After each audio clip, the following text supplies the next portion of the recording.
katong X nila ba ako?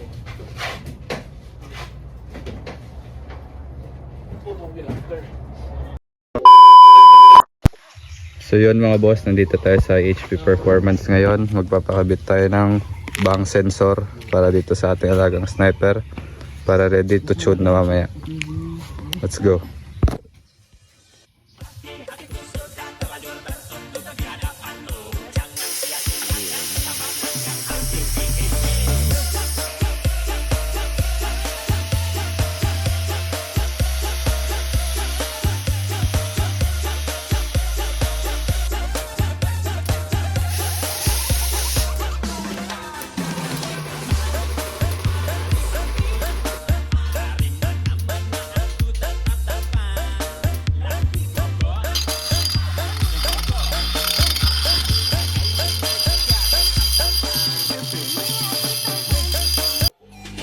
So yun yung finished product ng ating bang sensor mga boss.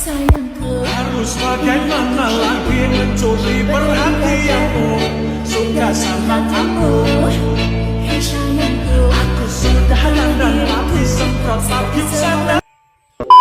So yun mga boss, nandito tayo ngayon sa Networks at iTunes para ipatune ng ating Sniper 150. At ang ECU na gagamitin natin ay Apetec. Let's go!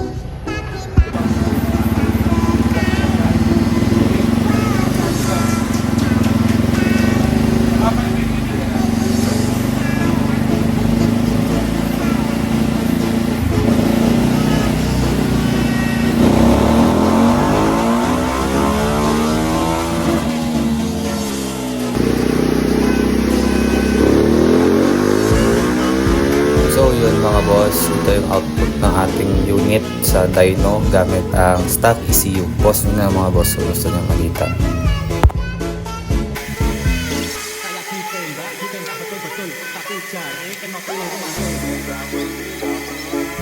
Dito na part mga boss is nagbabaklas na kami ng fairings para ma-install na natin yung bago natin ECU, which is yung Apetec. At may konting pinag-uusapan lang para sa ating mga feature upgrade mga boss.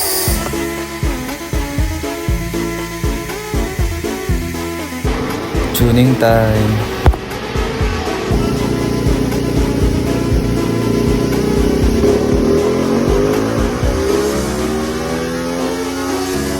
So yun mga boss, first tune natin is lumabas na 15.6 HP.